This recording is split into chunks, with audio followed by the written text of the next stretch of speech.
Welcome, welcome, welcome. Okay, I hear you. I hope you can hear me. I can hear you, but you're a little low.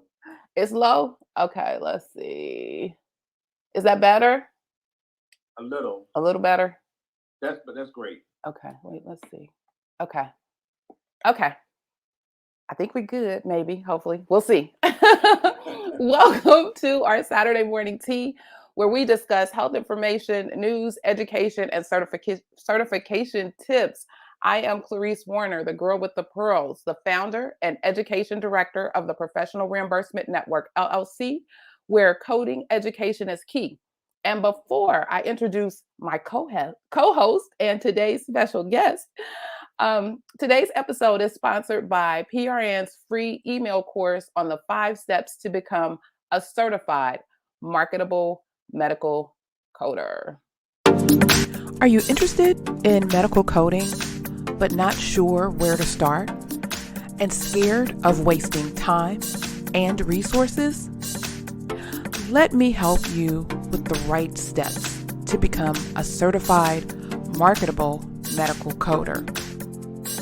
Learn more at bit.ly/5stepscoder.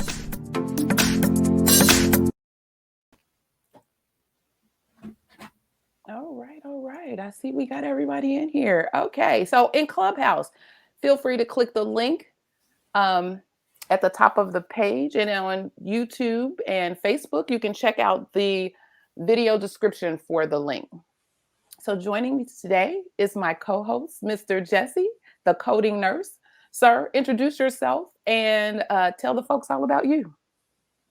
Good morning, everybody. My name is Jesse, also known as the coding nurse. I have been an LPN for a good number of years. I transitioned away from the bedside into medical coding a little over 8 years ago. And in 2020, I created a company called the Coding Nurse LLC, where I help other nurses transition away from the bedside into careers and I am ended. Cool. Fabulous. Well, welcome everybody.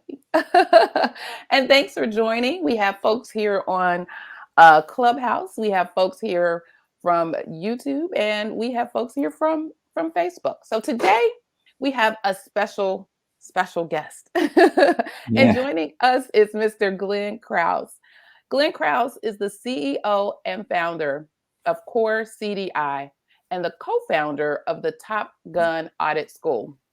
And he is a well-recognized and respected subject matter expert in the revenue cycle, with an emphasis and focus upon collaborating and working closely with physicians in promoting, advocating for, educating, and achieving sustainable improvement in clinical documentation that accurately reflects and reports the communication of fully informed, coordinated patient care.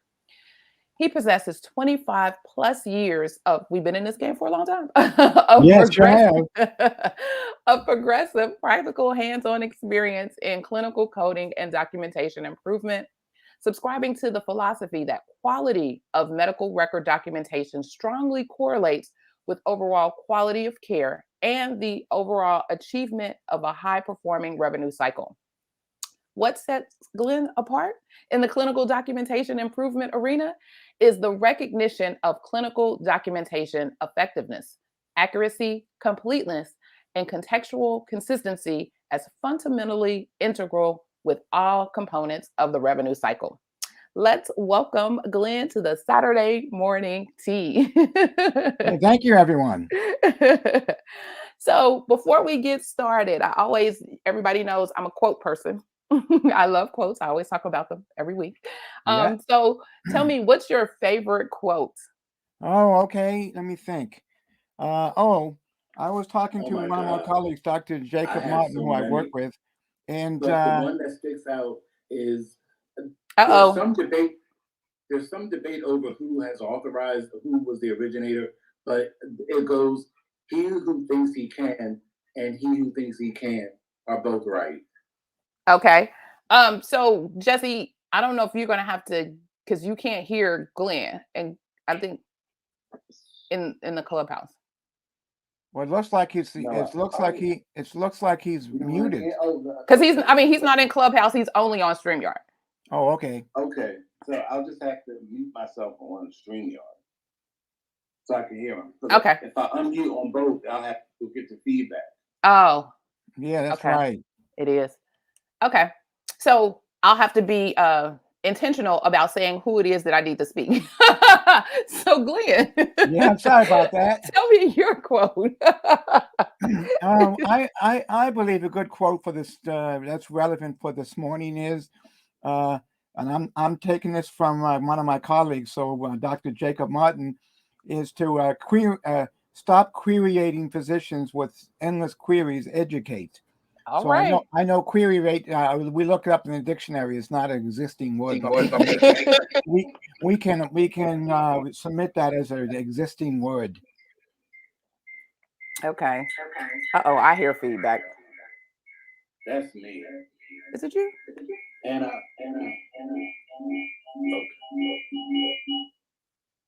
That's better. That's better. Is that better? Yes. Yep, sure is. Thank you, coding nurse.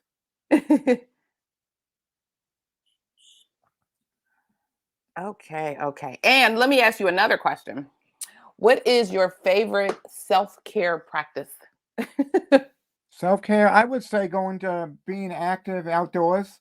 I saw your picture about the snow. Yep, I live in northern Vermont, so I think my self-care is taking time off from work, going to the gym, going out cross-country skiing, downhill skiing, kayaking. It's just it just relieves your stresses and gives you a different perspective in life.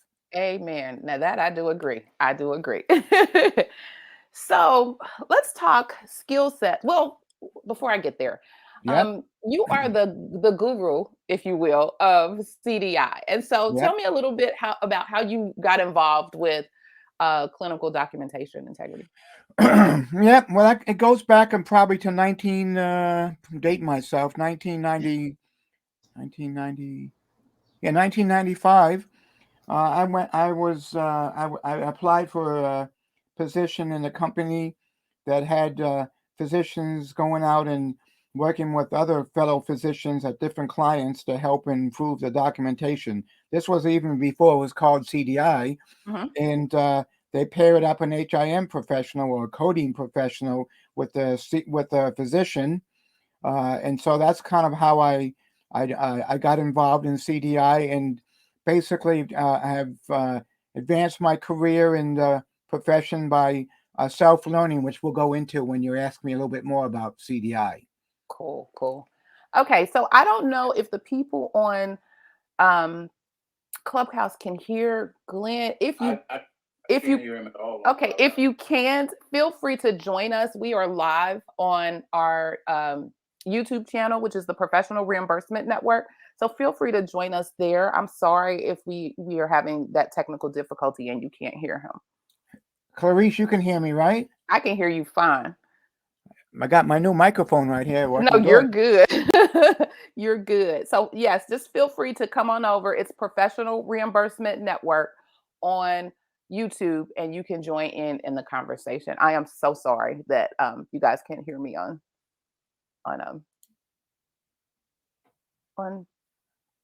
in the Clubhouse. Okay, so let's talk skill sets and knowledge base for both an entry level or new CDI specialist and an advanced CDI specialist. What are your thoughts, or what guidance would you provide? Well, I think person who's looking to get into the profession? Excellent question. So if you're going to be interested in CDI, obviously I think you need to know coding, but coding needs to take a secondary. I'm not playing down the importance, but CDI is really involved in enhancing the value of the doctor's ability to communicate effectively, working smarter, not harder. So that's the first thing. The second thing is you really have to take a vested interest in building your knowledge base about, I think one of the areas certainly is the E&M. For the inpatient, obviously we have different guidelines for outpatient, But for inpatient, we still have the 95 guidelines.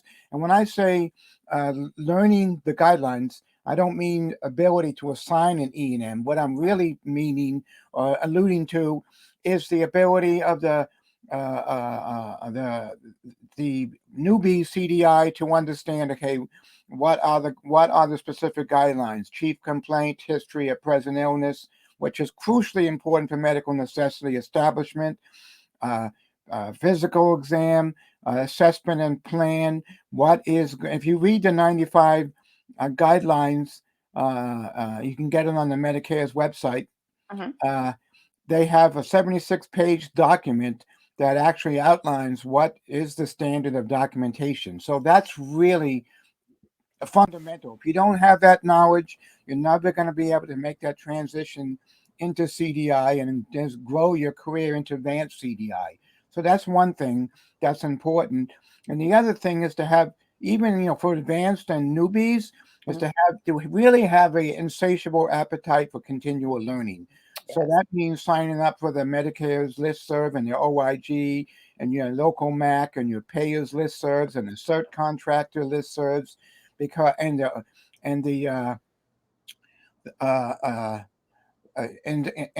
as many listservs as you can, because that's how you learn about documentation. You cannot go into a boot camp and learn everything about CDI, because that's just the starting point.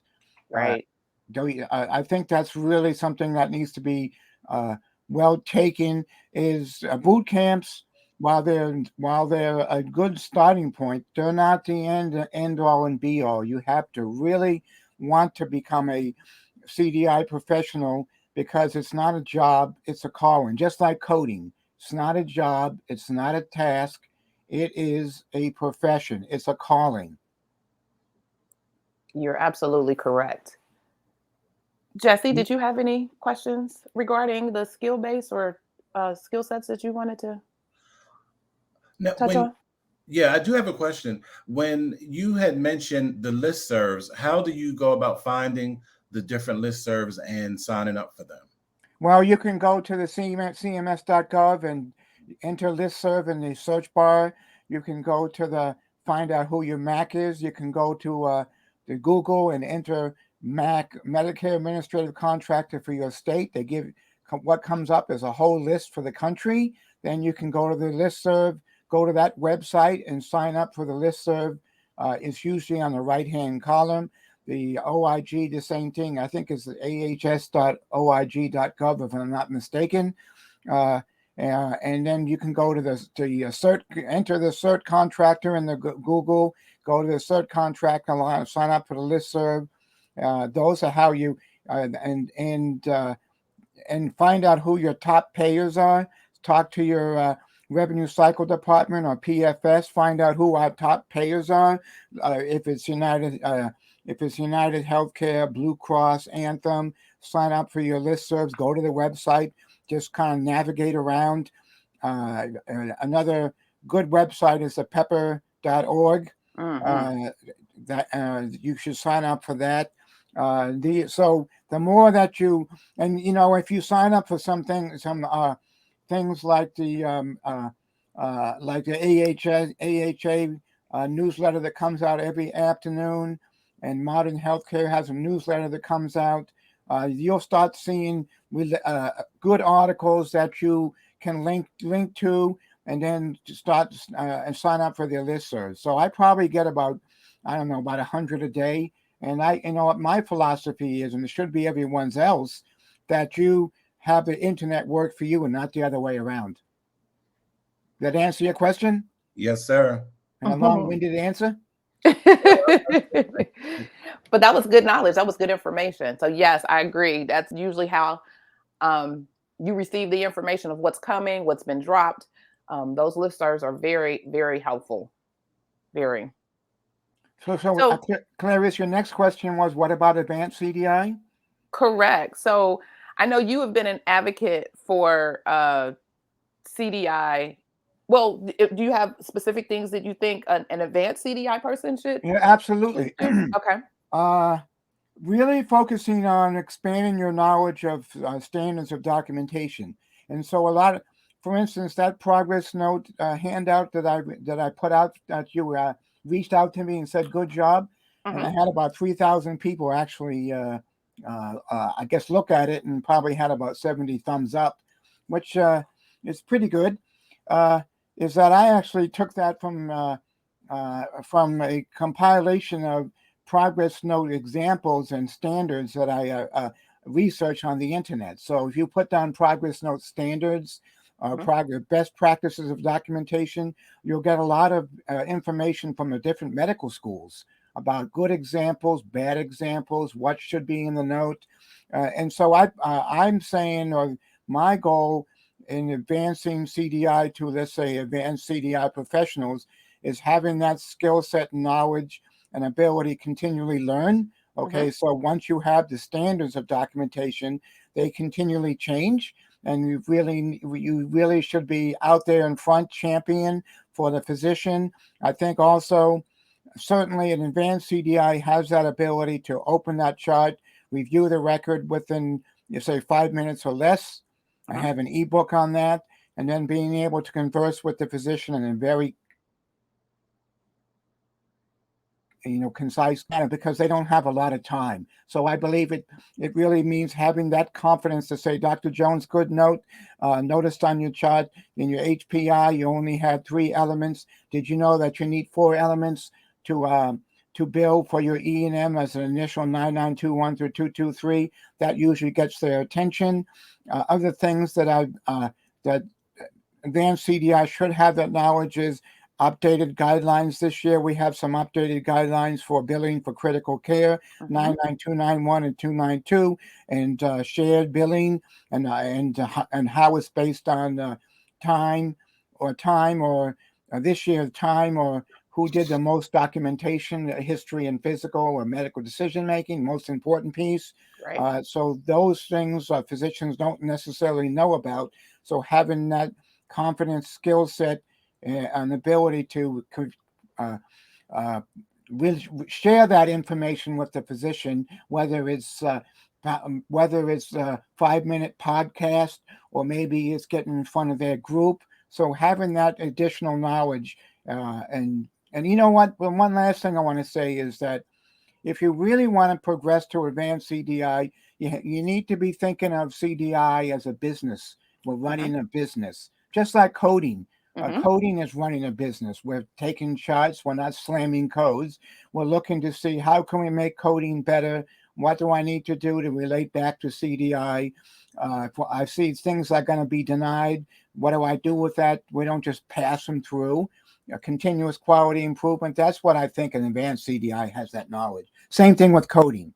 Right. Thank you. Mr. Jesse, did you want to ask anything further on that, or add any comment? Not on that, but Okay. I have questions. I know you have questions.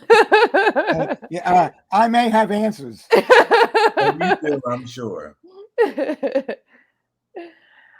So Glenn, you've been a CDI advocate for many, many years, and let's talk about the concept of the role-based CDI professional. So exactly what is that? And walk us through what that transition looks like for a person who is in the CDI role. Okay, great question. So one of the things about role-based CDI is we should be thinking of CDI, as I mentioned, as a calling, as a role, obviously. And one of the roles of CDI is to transition away from task-based, transactional, repetitive queries. That does not change behavior. We're still asking for the type of heart failure, acute, chronic, systolic, blah, blah, blah. And that code's been out for over 12 years. So that tells me that we haven't changed behavior. So we need to be thinking, certainly, task-based activities, how do we get away from that? And that means being able to engage physicians, create a vision that inspires physicians to want to do better. Right now, we pretty much just lob queries. I mean, in most programs, not all, okay? In most programs, if you look at the gist of the programs, they're based on KPIs, of task-based activities, number of charts reviewed, number of queries left, query response rate, query agreement rate, no response, congruence rate with coding. But that certainly, definitely does not that doesn't speak to improvement in documentation. With denials is not going away. Hospitals are wrestling with increased number of denials, whether it's coding related, medical necessity, DRG downgrades, level of care. And so a role-based CDI sees it as a effort to what I call preemptive, proactive denials avoidance. And that means reviewing the record for medical necessity. We don't determine medical necessity. That's the physician's responsibility. Our goal is to review the record and see whether that record shows a sick patient. Does the record portray and describe and depict and paint a picture of a sick patient? That's what I mean by medical necessity. So that's one of the I think roles that we have, working with case management and UR, to the extent that we see a chart that doesn't quite pass muster and there's not much we can add to it, particularly a patient with chest pain or syncope, which payers want to tag as observation. Having that confidence and ability to work with case management, you are to say, hey, Mary, I saw a chart on 2A, Miss So-and-so. I looked at it. It's been, you recommended inpatient. You may want to look at it. There's not much I can add, and we'll probably get a denial.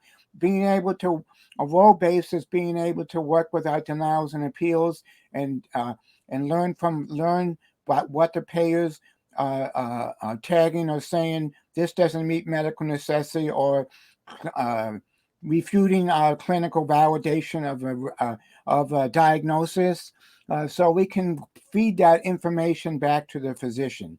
If we think that a record has enough documentation for medical necessity and the payer thinks otherwise, let's learn from that and feed that back to the physician, because after all, physicians do care about their patients. That's one thing that I've learned. And so we can say, hey, Mrs. Jones, on this case, the medical director was second guessing your clinical judgment, and the patient may be responsible for additional payments. That's something they really care about. So that's what I think.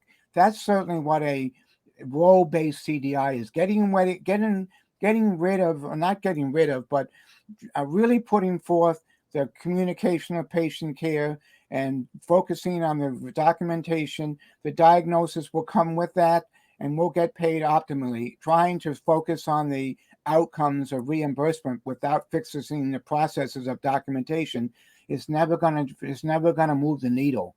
Right. Do you agree, Clarice? I do agree. I do agree with that. I do. So you mentioned a lot of things around clinical items. Yeah.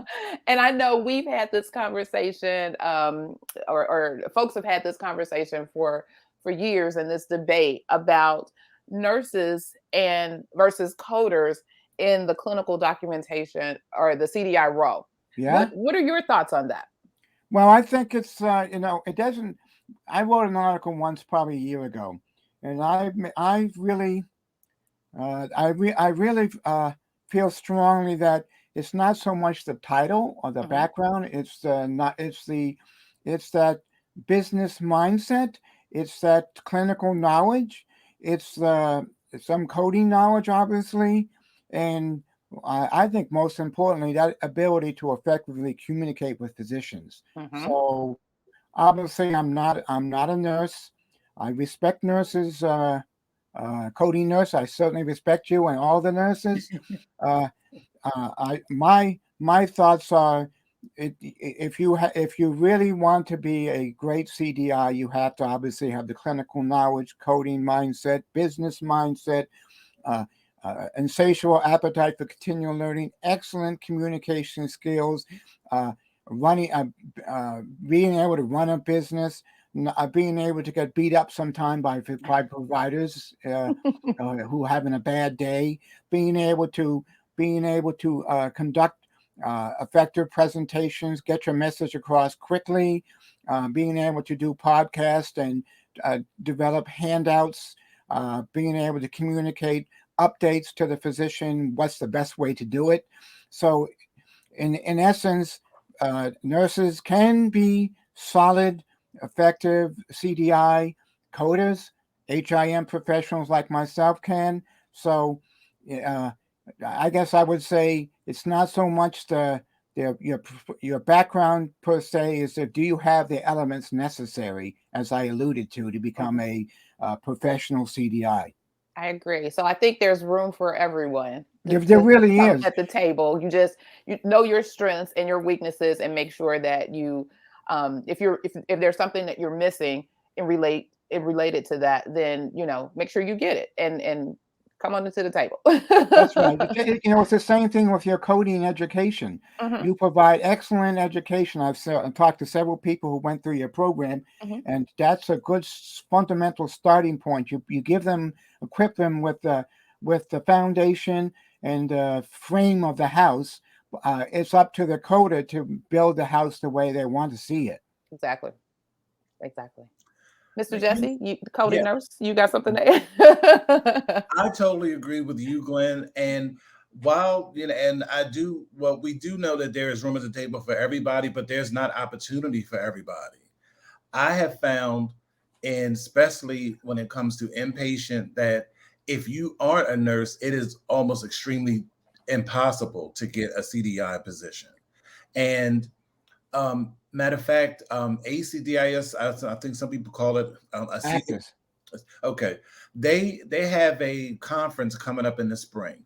Yeah, they have in May. Yeah. Right, and in their pamphlet, well, in their information, they were talking about how 75% of people who are in CDI have a clinical background, but less than a third are certified as coders, and that to me is a mismatch because go ahead. No. I'm sorry. Go ahead.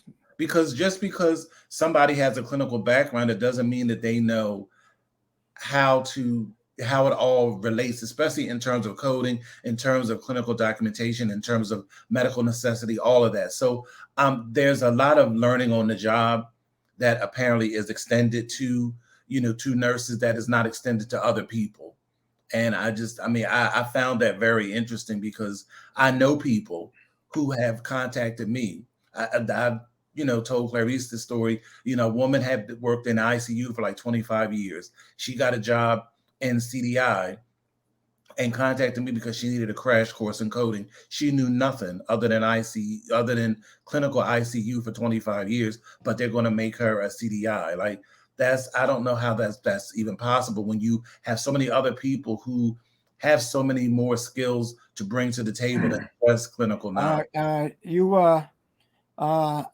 had to be careful what I say, but let me kind of phrase this. I think nurses certainly have taken over CDI, and unfortunately, our association of AHIMA has been behind the 8 ball. They haven't done a great job of representing how our skill sets are in line with the CDI. That's something that I feel strongly about. And the second thing is that most of the employers have been, I guess, brainwashed is maybe a good word to use. I've been told by consulting companies that must be a nurse. We won't mention the consulting companies, but I think Clarice knows who they are. Right. And unfortunately, that's a fallacy. So we fight as HIM coding professionals. We're fighting an uphill battle, and there are some employers that do allow either or. And my thoughts are that, in my experience, the best programs have pair up CDI and codings or HIM professionals. Those are the most successful programs because we can learn from the nurse, and the nurse can learn from us. Exactly. Unfortunately, that doesn't seem to be the case. I mean, I applied for CDI positions, and I'm well vetted in CDI, and they say must be a nurse. right?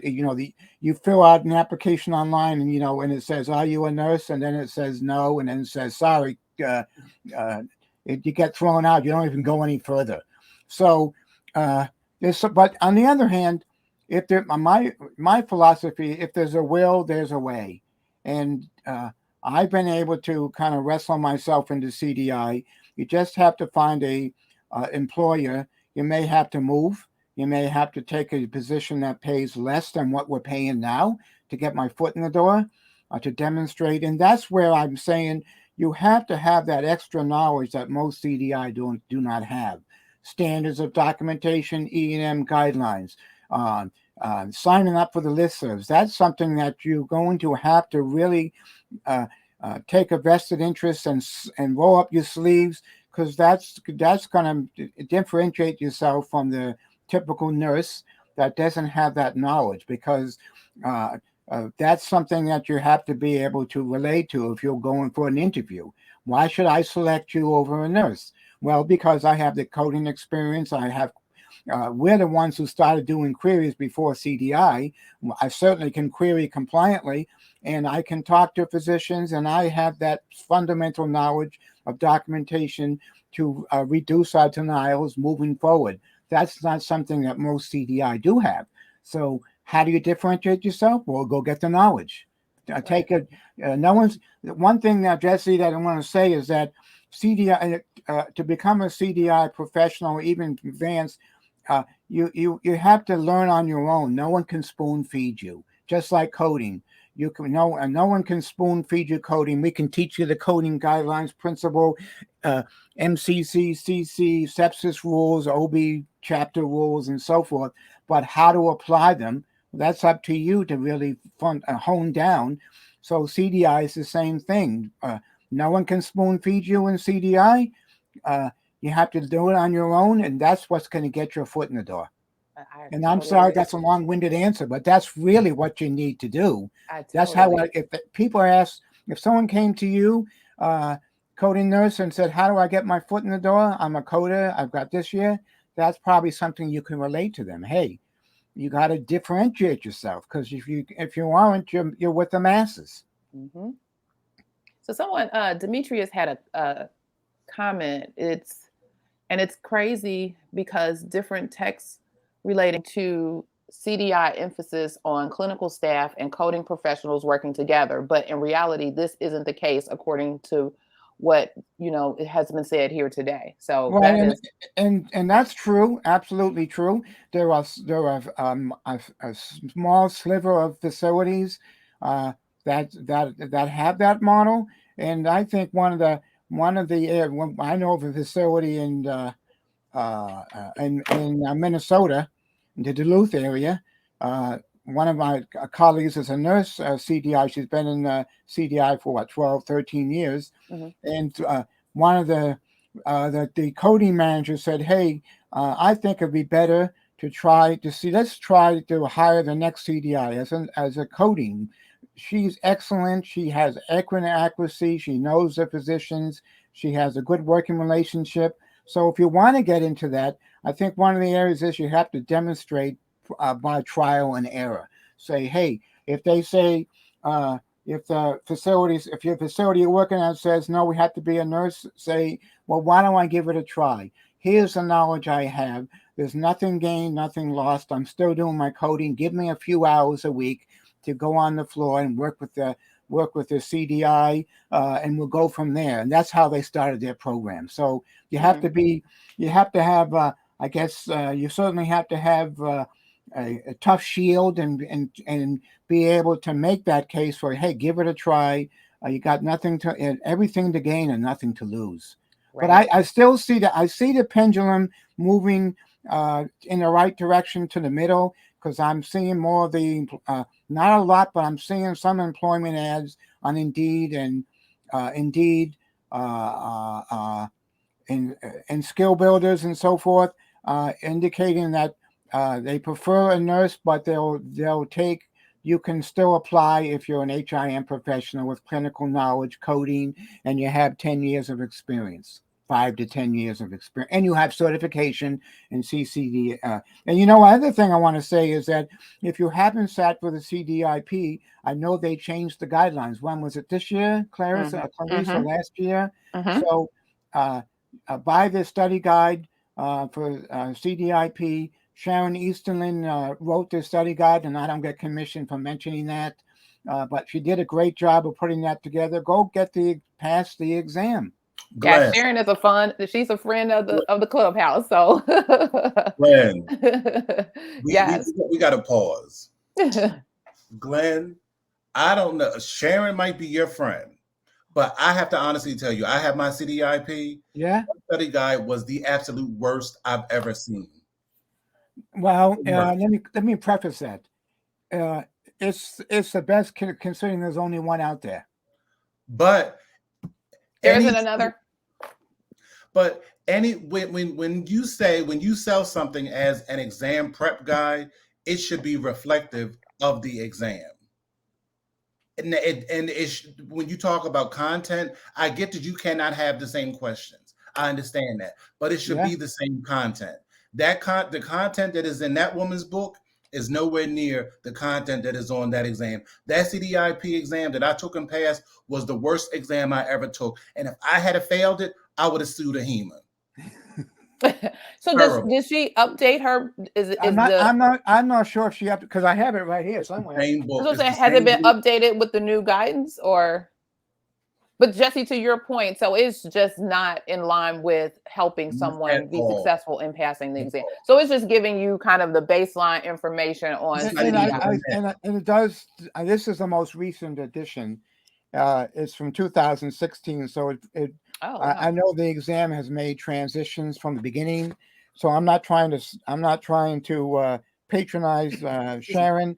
But it certainly does need to be updated. I know definitely. There's been some changes, so definitely. And to Jesse's point, I think maybe even considering that if your publication is geared toward or marketed toward assisting you with the certification exam, then making sure you have some content to that. Absolutely. It certainly does need to be updated. I agree with you on that. Because what they used to do, what AHIMA used to do, which they stopped doing, which they need to bring back, is they used to have a practice exam that you could take. Their CDIP practice exam was better than that book. And there was information in the practice exam that enabled me to do some further research to find some things that were not even covered at all in the book, but were on the exam. Oh, wow. Yeah, well, that's I guess we can call it a money-making operation. Right. Right. It's all about the Benjamins, isn't it? So exactly. So Jesse, let me ask you this: Did AHIMA promote that study guide, or it's still on their website? Yeah, it sure is. Wow. Okay. I'm telling no, because there is. Somewhere, see, this is my conspiracy theory.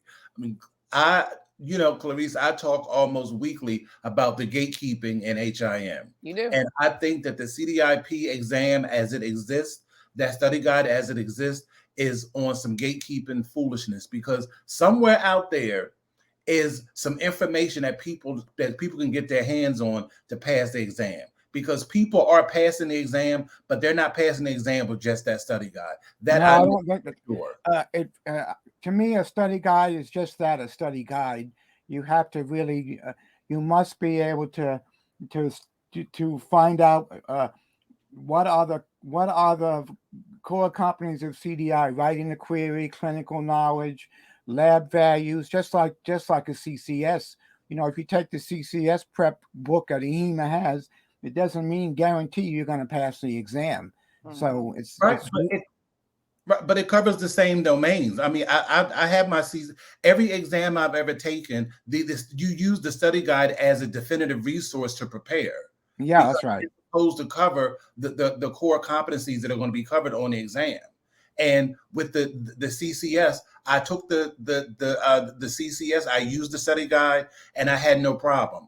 because once again, when I took mine, they had a practice test to go along with it, but they don't. But the AHIMA stopped that. Just like now, AHIMA stopped it, so you can't even mark your questions and go back. You have to go straight through. It's like that they're making it intentionally difficult, which I don't understand. Why. I mean, I know why it's for money, but I think that it does your organization a disservice, especially since they're one of the 4 cooperating parties. I just think that they need a whole new revamp because something internally is not right. No, I agree with you, and that's a discussion for another webinar. It is. We may have a part 2. Well, no, one thing that I'm finding from my colleagues who are members is that sometimes the associations don't have a good pulse on what's happening in the community. They don't necessarily understand what the members are looking for, what they need, what anticipate changes, and be the proactive mindset of our profession. It's more about making money. Buy this, buy that, send in your dues. We got this new webinar series. We have new credentials. Go buy the book. Then offer the credentials for 5 or 10 years and stop the credentials. Wow. Right. Now, AHIMA is notorious for that one. Well, I didn't want to say AHIMA, but I'm just putting it out there. AHIMA is notorious for that one. And people who earned it now, it's not as wide recognized anymore. Exactly. Didn't they And have that's unfortunate because you spend that time, you spend that money, and you're kind of just stuck. You're stuck. Yeah. Any other questions from the audience or anything? Let's see. They're talking about the tests. They wish that there was an online practice exam. Yeah, just like Jesse said. Yeah. Just like Jesse said. Demetrius said that he had asked several CDI specialists, including Jesse, and they've all said different resources in addition to the study guide to support what Jesse is saying as it relates to that exam. I would say one of the things is to review some inpatient records and see and don't look at the diagnosis that was coded from that chart, but to see if you can come up the same codes. Look at the diagnosis and particularly the CCs and MCCs and the principal, and say, is that the right principal diagnosis? And also be looking at the record to say, okay, are these diagnoses supported by the clinical indicators? Is there any diagnosis that was missed? Is there continuity in documentation? Was it mentioned just once and that was a drop and run, which the payers always like to take advantage of? Was a diagnosis left off in a discharge summary? Another thing the payers like to hone in on and say wasn't mentioned in the discharge summary. So those are the things that you really want to be able to say, okay, can I come up with the same diagnosis? Are they clinically validated? What were the clinical indicators? What were the lab values? Right. If I don't know the lab values for, let's say, acute renal failure, go under labtest.com and look up the lab values for that diagnosis. Right. Demetrius said, well, at least AHIMA did a good job in the RHIT review book. I felt that book accurately reflected the exam. Well, that's good. 1 out of 2 is not bad. I know. Now I have to give them their props, like because I have my CCSP and my CCS and my CDIP. Okay. The CCS and the CCSP books were reflective. It's just that the CDIP is out in left field somewhere. But Glenn, I did want to ask you your thoughts, because what I'm finding, at least in outpatient, especially now since everybody is moving to a risk adjustment model, yeah. I'm finding that a lot of outpatient Medicare Part C organizations want their providers to code in addition to diagnose encounters. They want them to diagnose a person and also select codes. And I know where I work, it is causing a bunch of problems because doctors are terrible coders, and I don't believe doctors should be coding at all. No, I believe that they should be selecting their own E&M because their name is on the claim. It's their responsibility to understand the coding rules because they're really, particularly in the outpatient, now is based on medical decision making or time. So those are the areas that coders are not medical decision makers. We know what the guidelines are, the new guidelines for the table. So but from a diagnosis, I agree with you because they'll just select the first diagnosis that comes to mind in the drop-down menu. Right. So if it looks close, it's one of those things. Close enough, good enough for a government employer. Good expression, good enough for a government employee, or close. Close but no cigar. Well, it's the same thing. Okay, I'll just put down hypertension. I see them sequencing the list. The first listed wrong. They come in with cellulitis, but their first diagnosis they list, which is in bold on the claim or on the EHR, which is the first listed, is hypertension. But they came in with a lesion on their back. So I see a lot of concern with doctors selecting their own codes because they don't know the coding rules. They don't know the combination of hypertension and so they'll put hypertension down and they'll put down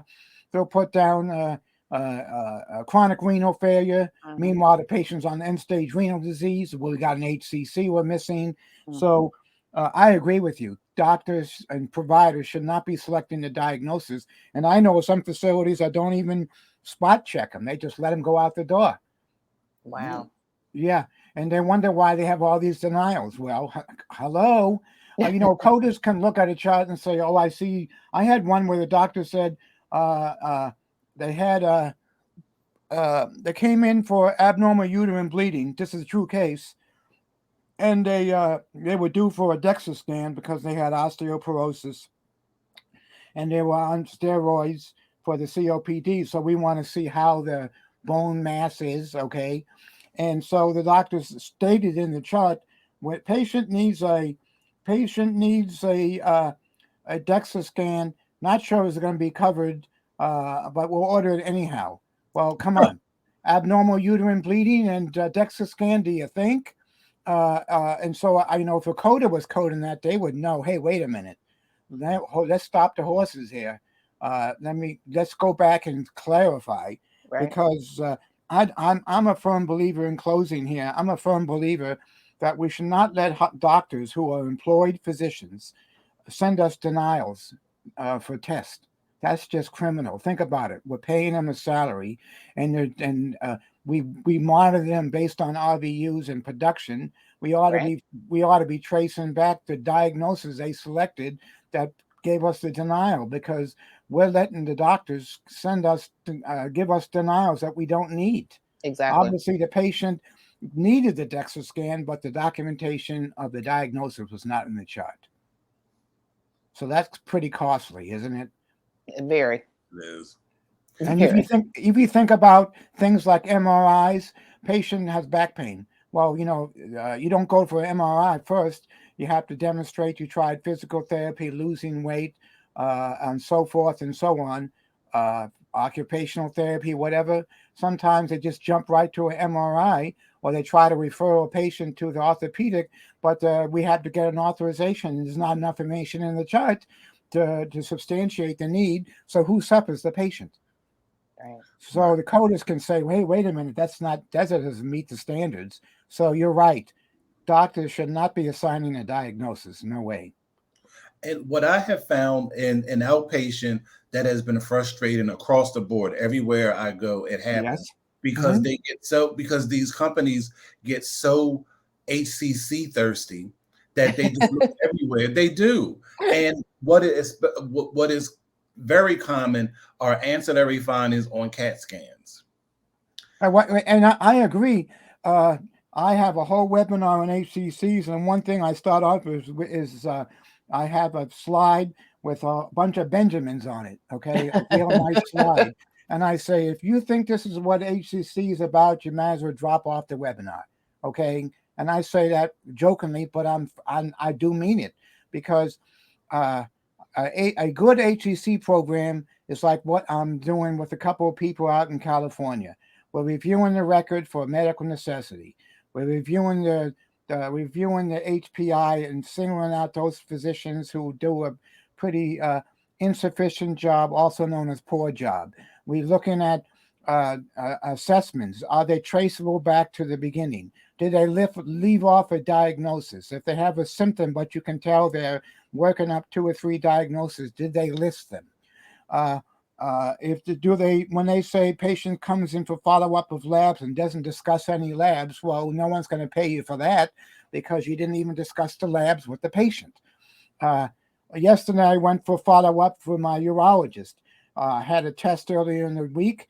We went over the results. He explained to me how it's getting better, and I should be doing this and that. Well, that's a billable visit. I got something out of it. If you just say, I'm going to review the patient here and follow up, I just call that a zero. If you just say patient here and follow up as your chief complaint, that's not going to get paid. So I don't care. I always say all the HCCs in the world don't matter if you're not getting paid for the care provided. Because HCCs is next year. HCCs is, what about this year? We need to get money to keep our place in business. Amen. Keep the doors open.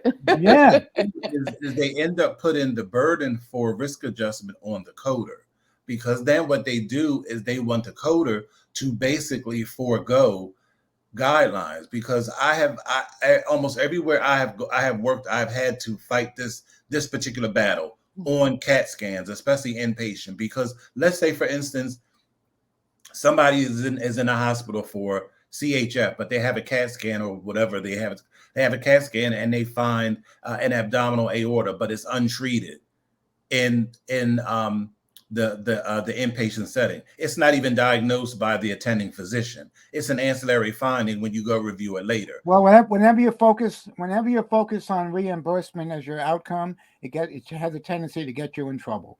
Right, but it's getting them to understand it, because I know it. Because then what they do is then they want you to suggest, or because they call it suspected diagnoses. And that's pushing the envelope. That's not right. Right. I try to tell them, first of all, you are not allowed to code from radiology, period. Secondly, if you can't code from it, then I can't suggest that to a provider.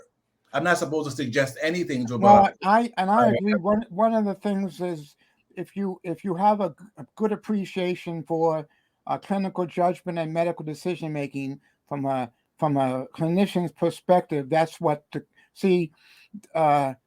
Taking a coder and making them an HCC coder without having a good appreciation for the standards of documentation is going to get you in trouble. So if I'm going to go back to the physician and suggest, hey, would you write this down? Would you please consider writing this down? And that's why doctors get frustrated, because we're asking for diagnoses that are not clinically relevant.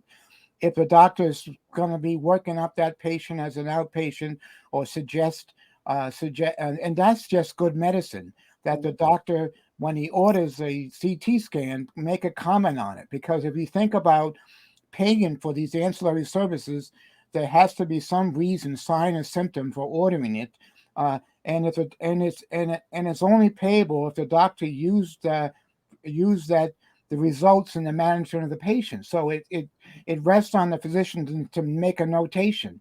Hey, I ordered a CT scan. Is this? Did I review it? Because I ordered it. I mean, I can say that recently I was on the defendant's side of a plaintiff's case for something that was an ancillary finding on an X-ray, but the doctor didn't make a comment about ancillary. And what happened was, about 6 months later, it wasn't incidental. It got worse, and so the plaintiff was bringing a suit against the provider who ordered that test, because they didn't make any notation of it. They didn't say it's ancillary. This is incidental finding discussed with the patient. They just assumed that they looked at it and said, and in their mind said it was incidental, but didn't write it down. Well, it wasn't incidental. It turned out to be scoliosis.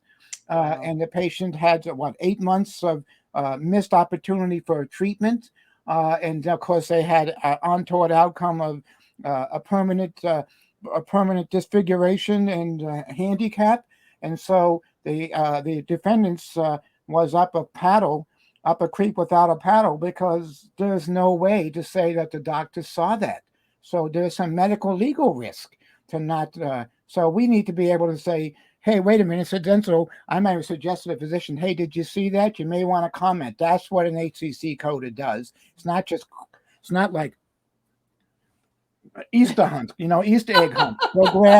Let's see how many eggs we can bring back to the how many eggs can we bring back to the CFO? No, it's about Right. helping the physician, and that's something that hasn't been really drilled into most HCC coders.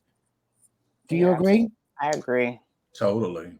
I totally So agree. that's what HCC coding is about document. If you call it documentation integrity or outpatient CDI, it's not HCC. It's not buying software from a well-known company that identifies cases that you should go back and ask. That's not what outpatient CDI is. Sorry. If you don't waste your money doing that, because look what happened to look what happened to companies out on the West Coast. No names mentioned. Uh, uh, they're fighting the government because they had aggressive practices of capturing HCCs and begging doctors to write them in the chart. Meanwhile, they're not clinically supported, or there's no clinical judgment. They're irrelevant or incidental findings. That's always going to get you in trouble. Don't do it. Yep. I totally agree. And I'm sorry if I took too much time today. No, you're fine. You're fine. You did a great job. So you Definitely. mentioned your checkoff list. Um, Tell us a little bit about those two documents. I know you did the quick documentation CDI checkoff list that deals with the history and physical, and then you Yep. also did one on the progress notes. And then Right. let us know where folks can find them as well, so they can have Well, these as resources. if you email me, I can send them to you. I have them. Okay, Uh, give me. I can put your email address in here. So yeah, and I think the thing is that I put them together working with some physicians. I didn't do it on my own, okay, so I worked with practicing, and I looked at examples, standards, residency programs have their curriculum right on their websites. They have like good history, bad history. So if you really want to become a good CDI, go out and get that information. Type in there standards of documentation, history, and physical. If you want to know about copy and paste, enter copy and paste pearls.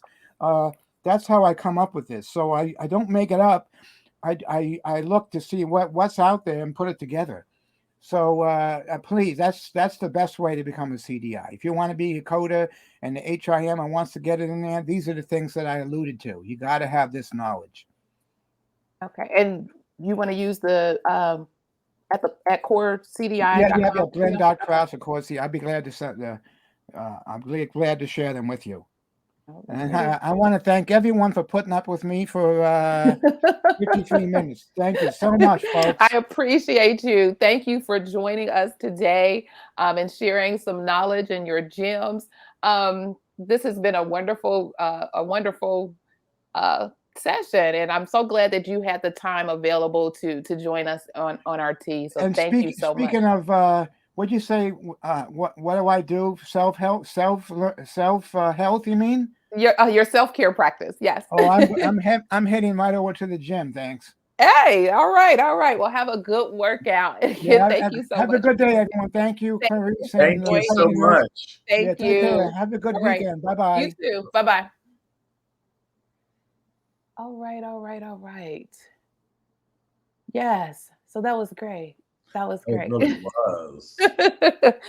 Oh, that was great. That was great. So do you have any closing thoughts or perspective that you want to leave the folks with, Mr. Jesse? I thought it was great because very, very rarely in this industry, when we talk about this weekly too. There are very few people in the HIM industry who have platforms, who have podcasts, who have channels that really, really talk about the truth Uh-huh. of what's really going on in the industry and talking about the nitty gritty, because they want to paint this rosy, pretty picture. Like everything's hunky-dory, and it's not. I mean, companies are losing millions of dollars of revenue every year because of poor workflow. They have the wrong people in the wrong positions, and they are focusing on the wrong things. And, conversations like this really should be happening way more often than what they do. And I'm glad that at least like your channel, you have taken a stance that you want to give people who are trying to get into the HIM industry and who are in the HIM industry to set them up for success, so they won't go out here and fall for some of this foolishness that's out here. Definitely. I mean, because there's a lot more to what you learning in the classroom. The real world can be treacherous, as you and I both know. So, and you got to be prepared. That's the one thing I always say. You got to be marketable. You have to be a step ahead oftentimes. And I'll preface, or I'll I can't think of her name. Raquel, your your guest from last week, in honor of Black History Month. Those of us who are Black and brown, we really have to make sure that we're on top of this. We really have to make sure that we are proactive versus reactive. We have to know. We have to be in the know of guidelines and information and things that are coming versus waiting for someone to trickle that information down us. And sometimes the trickle down information may not even be correct. So we have to take ownership in making sure that we have the necessary tools in our toolbox to be successful in our profession. Absolutely. Wow. Yeah, this was good. I was excited. When he said yes, I was like, yes. And then, I know Mr. Glenn likes to talk. So this was great. And then I was waiting for y'all battle, but the battle didn't come but I got a small battle, but it was good. It was good. I mean, I'm just all for it, keeping it 100. I mean, keep it 100. Spill all that tea. I mean, you have these people like, I just think that you don't take people's money and not deliver. Exactly. You don't. That's not right. If you say this is what it is for, then it should be for that. Period. And I've said this before, and I'll just say it again. That's where AAPC craps all over AHIMA. Because when I tell you the AAPC study information is just what it is. It is true. It is reflective of the exam content. Is it the exact same? No. No, of course not. But if you use their reference material, you will go into that exam prepared and confident.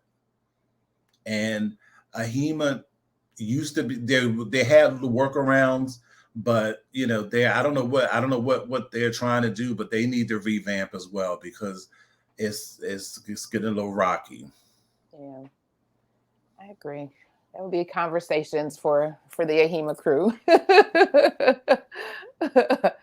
Cool. Well, I'm sorry to the Clubhouse folks. You had to come over into this tea was spilled. This tea was spilled. I think most people actually came over. So, well, welcome, and feel free to join us on this platform anytime. Especially while we work out these kinks, because I don't understand. We were doing great, and then I don't know. Well, maybe because we have the third person, and because he's not on Clubhouse, then that's probably what it was. So we'd probably be fine when it's just the two of us. But when we have a guest, I guess I need to. Well, not everybody's on Clubhouse, so we'll figure that out for the next time, or we'll just let everybody know. Come on over here, so you can get it out. Because yes, the tea was spilled. I mean, so thank you all. He's a force to be reckoned with. He is. He really is. He is. And I remember I met him, like I mentioned, he came to the organization which I was working for a few years back. And he came for a position. And I think we had created or was creating a new position that was working, I think, around CDI, but working with the providers. And, after...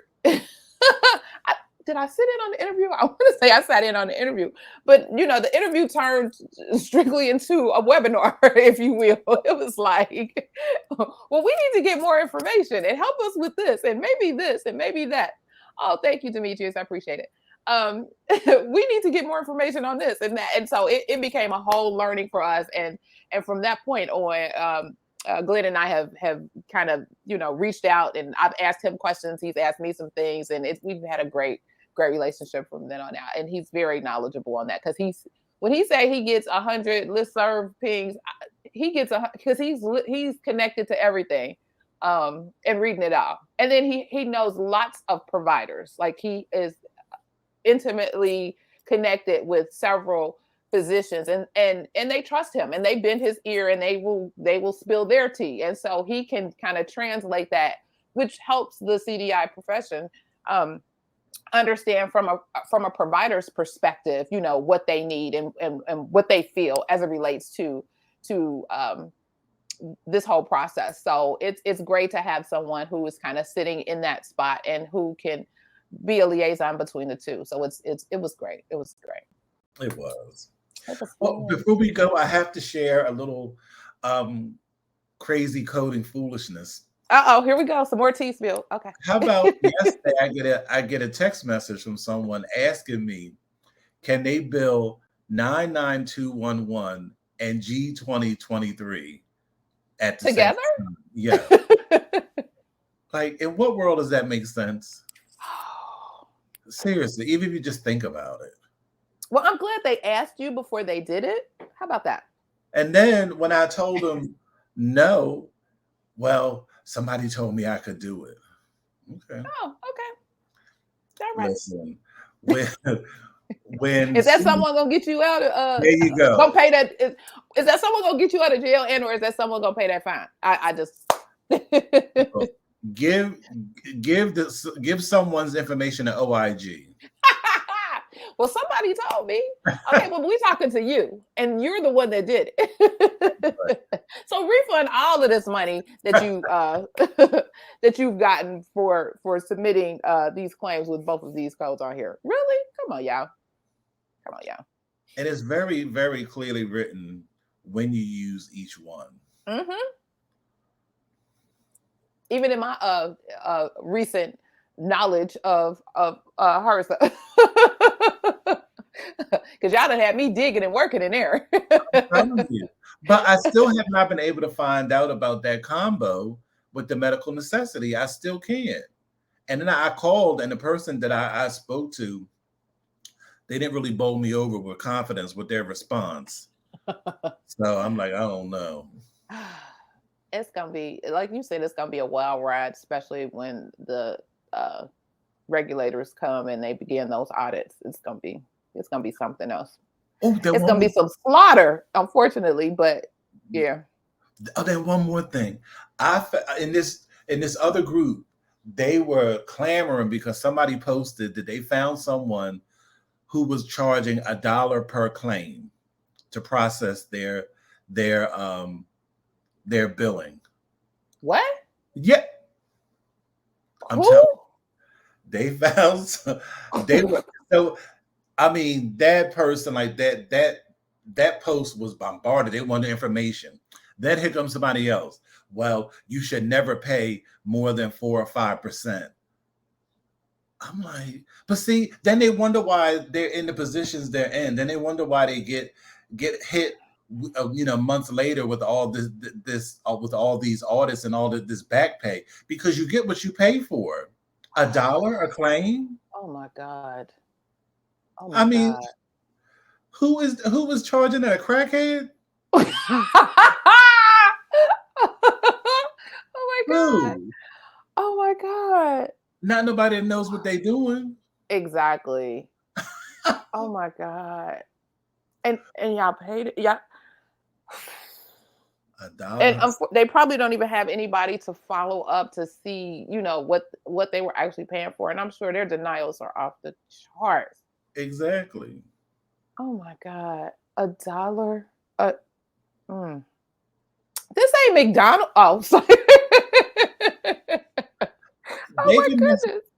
They can mess around and let Aunt Ruth or cousin Jane do their claims if they want to. They're gonna be in trouble. Certification matters. It really, really does. Certification But matters. I just, I mean, I'm amazed. Like I'm constantly amazed at what it really all comes down to is it's just greed. It's not even about doing the right thing. It's just greed. You're trying to maximize the amount of money that you make. Like you're trying to, because I've had consultations and I tell everybody, I said, because then they want to then they want to start calculating when I tell them my rate. And I tell them, I said, you're so busy trying to focus on how much you have to pay me. You should be really focused on, if you pay somebody like me, you'll be able to keep more of your money. Exactly. So you're going to either pay now by getting the information that you need in the front, or you're going to pay on the back end when you have to refund out this amount and more. Because remember, especially if it comes up with a false claims, that's treble damages and more on the back end. Pick your poison. Pick your poison. Come on now. It is crazy out here in these reimbursement streets. Oh my God. Now is this the Clear Lab stuff? Yes. Or is this Yes. this whole industry has just been trying to turn stuff upside down. I don't understand. When it's all said and done, Clarice, I would not be surprised if they don't just stop. They gonna shut all of this down. You're not even going to be able to do it anymore, period. Yes. You're going to have to be a brick and mortar, high level, high complexity lab, period. You're not even going to be able to do a finger stick because it's out of control. Oh, wow. This is crazy. And you would think you want to do everything that you could possibly do to make sure that it stays afloat, oh goodness. I'm still stuck on $1. Yes. A coin. And doing it, I mean, proudly. And then other people want the information. Because they feel like it's a cheap way out. But come on now. That's like somebody trying to sell you a Rolex for $100. Like, really? Okay. Well, that's like going to some of these stores and buying that outfit that you think gonna last forever, and it barely lasted the night. Right. Because you paid $20 for it. Come on, y'all. Gotta do better. We gotta do better. But I mean, at this point, I find it amusing. Because I'm like, that's all you can do is laugh, because that's just craziness on top of craziness. I see this. She said she had one. I'm waiting for it to come up because I can't see it when it's hidden. Okay. She had one consult that told her she was getting someone overseas to do her billing, etc. They weren't even following up on her claims. So sad. Yes, so again, you have folks who are just doing the data entry and putting the stuff in. You have folks who are more invested in the revenue cycle management and will follow up and do the denials and provide the education and do all of that. So I guess if you want a piecemeal, I still can't get over the $1. Want a piecemeal that? Wow. Because then you're gonna pay because you ultimately gonna pay, because then you have to pay somebody else to do your follow-up and to do your denials. And then what they don't understand, because they're so busy chasing the dollar, what they don't understand is once you submit so many problematic claims within a certain amount of time, you get flagged. You flagged, and they watching you. And don't be on pre-review. Oh my God. If you're on pre-review, you might as well just shut it down. You might as well shut it down. Because first of all, it's going to take forever for them to review. You ain't going to get money. It's going to be months before you see a dime. Because somebody has to review, especially 100% pre-review. Yes. Oh, Lord. And the thing is, and the sad part is, because I worked at an insurance company in pre-review, like in their fraud and abuse division, and you can't tell them. All you can do is either approve or deny it, but you can't tell them what's wrong. I worked there it was a temp position. In August of 2019, I denied a claim from December of 2018. They were still submitting it incorrectly. And you can't tell them what's wrong. Wow. So that's crazy. I mean, we got some good folks out here trying to provide services and help people. And then you got other people out here that just trying to make a dollar off of this newly created industry, because the folks going in really don't know. Right. They're new. They don't know the half. Somebody told them that this was an opportunity. They had the license, meaning i.e. nursing license, to be able to do it, and they did it and took off and ran without getting a full understanding. When I tell you that document that they have to sign was 11 pages, I I really would love to do a survey on how many folks actually read that before they No, signed it. And or even if they read it, did they understand what it said? Because it was serious. It was serious. when it comes to the government's money, you gotta make look like the good book says. You gotta make you're calling an election sure. 'Cause Yes. they Yeah. Don't make me shout over here. they don't, Yes. they don't play. And the thing is, but I have to say, in their defense, they give you every opportunity. If you just put in a little legwork, do a little research, you can find out what you need. Oh, they tell you. Oh, They, they gonna tell you. it's Oh, not, yes, sir. They're it's going not, to tell you. And they're they're gonna not make it plain. It's right. up They're to not on the you. Harry Potter stuff, right? It's up to you to get that information. And Wow. it's readily available, readily. And they Goodness. just want somebody to just give it to them and spoon feed them. But Yes. that I had to tell you about the dollar a claim. That was A priceless. dollar a claim. Wow. Whew. Well, I'll just keep those folks in prayer. I don't know if you Exactly. wrote down the name of the people, because if 6, 7 months from now, maybe even a year from now, we can go back and tick in time and see whether or not they are on somebody's list. Exactly. And another comment from the healthcare consultant. Mhm. She said when I told her my price, she said it was too much. It was too much. It They all say usually that. is. It usually is. But you're They gonna all get say what you pay for. And quality over quantity. Come on, that. y'all. I had a nurse practitioner when I told her because she needed somebody for coding and billing. Plus, she wanted me to teach her billing. Okay, so we got a couple different rates here. Because You could you got a couple different services happening right, you here. can have it all if you willing to pay for it. You could get it. Exactly. So when I told her my rate, she's gonna because people want to swear they countering. Like, no. This is really not up for discussion. I This love is the saying they say last year's prices are not this year's prices. exactly. This is Come not the on, y'all. same. So she was like, "Well, can we negotiate your rate and then revisit next year? Next year? This is This is February. Oh, wow. Are you kidding me? That's interesting. You like, and I have just resigned myself to believe that I may not be for everybody, and it's okay. Period. I'm good with that. I'm not for everybody, and it's okay. Please Mhm. keep in your search. Hopefully, you'll find what it is that you're looking for. That's right. Hopefully. Goodness. Well, if this information was valuable for you all, then please help us share this message with others by liking the video, sharing the video, and subscribing to the channel.